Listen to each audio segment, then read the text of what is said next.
Hi, I don't want to go home when the school closes. I don't feel like I want to see my mom. I don't want to go home. Where do you want to go when the school closes? I don't know. But I would rather not go home because home is full of threats. It's unconducive for me. It makes me sick. My name is Anna Francis, and this is the topic of the day. Now, those questions are questions or a conversation that I had with a teenager. Remember, I'm a clinical psychologist, and my niche is teenagehood, and dealing with teenagers and family as a whole. Parents, when did the rain start beating us? Women, why do we trickle our stress down to our children? And especially when it comes from our husbands. Once again, my name is Anna Francis. If you have not subscribed to this channel, please do subscribe and engage. Join in this conversation and tell me, where is the problem? Why don't our teenagers and our school-going children don't want to stay home?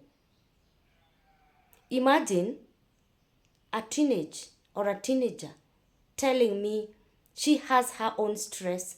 She takes me for counseling while she is the one who is sick and should go to the counselor. Those are the conversations that I have with my clients and especially my students. Why don't we deal with our crisis away from our children? Why don't we have a relationship with our children? Now this goes especially to the women, and I'm not sparing the men. You have an issue with my partner. If my children have issues with my partner, where is the soft spot? Why does my partner keep on telling me, stop shouting at my children? Those are some of the conversations that I've had with teenagers. And I have also posted the same in my LinkedIn. Is it called linked, or what is it called? Our children are tired with us. I remember this time when we were celebrating our anniversary, that is our 18th anniversary, with my partner or my husband or my spouse, whatever you want to call them. And I remember my daughter telling us that we are sassy. You guys are behaving funny. These children observe everything. I don't know why they were saying that. It's because we wanted maybe to take ourselves out, and we did without them. And she realized, and she made noise, and we told her it is our time together. So these kids, or these children of this generation, are very observant.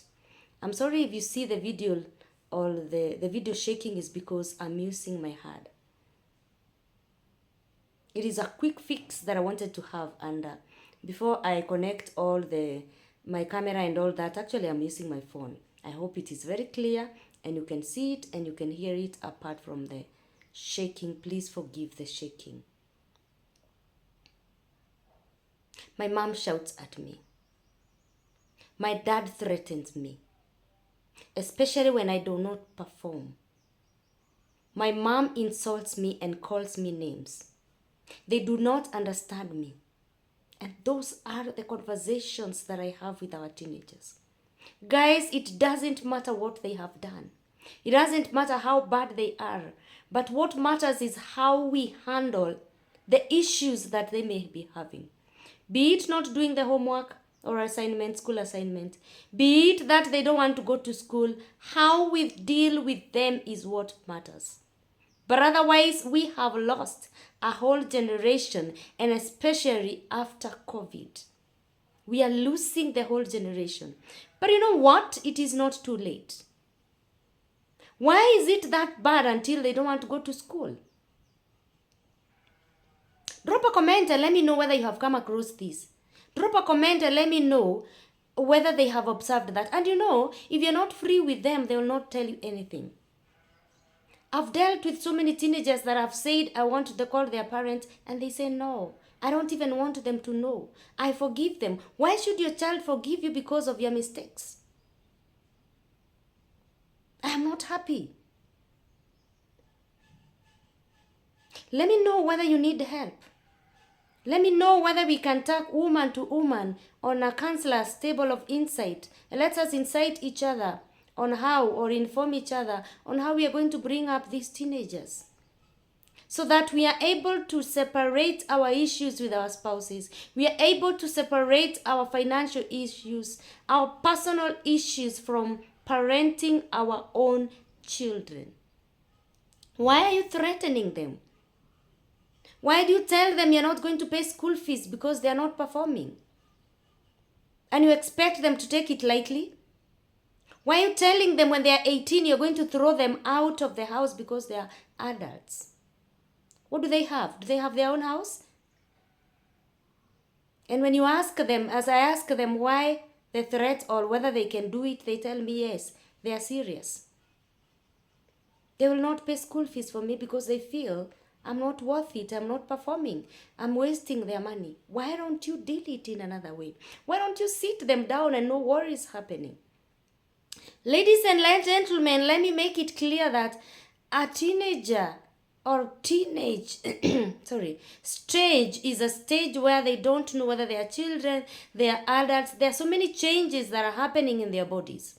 And so they have a lot going on. And when they feel they find a gap between you and them, they fill it with negative energy. They refuse to go to school. They refuse to do assignment. I'm not trying to justify that, but that's exactly what is happening. There is a gap. The other one is that we are too busy looking for money. That only we can give is pocket money, especially for those who have school-going children. When I ask them or I tell them I have an issue or a problem, they'll give me money. Money is what fills the gap that I feel between the warmth of my parents and myself. I don't feel them. I have an issue with the one who takes care of me. But when I try to say, they'll temporarily set the child minder away for some minutes or some days, and then the child minder comes back, and the same issues begin and continue. And all they can do is ask me whether I have enough pocket money. What do I need? When did the money start filling the gap that I feel or the relationship that I am from my parents? Those are teenagers asking the same questions. I don't want their money, I want them. And so you are very lucky if they have not started doing the negative. They have not coped with it negatively. They have not indulged themselves in drugs or bad company. Ladies and gentlemen, we are losing our teenagers. We are losing a whole generation. They need help. They are crying for help. Maybe they are not yearning for a counselor because already you feel they are not behaving well. They are problematic. Have you asked yourself why they are problematic? And you're rushing to bring them to us counselors while you are the one who needs the counselor first. Let me tell you something. As a psychologist, I've noted before you bring the teenagers to me, I will need to talk to you first. Or I will need to talk to the teenager first. Because I know the issue. Maybe they are problematic, yes. But what is that they are trying to fill? What is that gap? That is that void that they feel that they are trying to cope with through problematic behaviors. Family counseling is very important. Family therapy is very important. When you notice your teenager or your child, whatever age, is behaving in a certain manner, and you feel they want to see a psychologist, please come, all of you. Let us have that family therapy. Let us have that family counseling. Now let's see where the issue is, because you never know. Maybe you are the issue and you're saying they are problematic. You could be the problem. I'm not justifying what the teenagers are doing. But whatever they are doing, every behavior is because or as a result of something. Every behavior is as a result of something, and especially in our children. Why are they behaving the way they are behaving? Why are they coping the way they are coping? It is a coping mechanism. refusing to do assignment, refusing to work hard in school, refusing to do the right thing, not listening to you. Find out what is that they are going through and they need help. Do you also need help? I'm here. Come for family therapy. Come for couple therapy. Maybe by the time we are doing 2, 3, 4, we shall come up with a solution, whereby the solution comes in you. I repeat the question that I began with. It's so hurting to hear a 17-year-old, a 16-year-old, 15-year-old saying, I don't want to go home when the school closes. Where will they go? That is how much they are hurting. That's how much they are looking for help. Come, let's speak together. Drop a comment and let me know what is happening. This video will be out tomorrow. Share the video. Share it with your hubby. Watch it together. Watch it.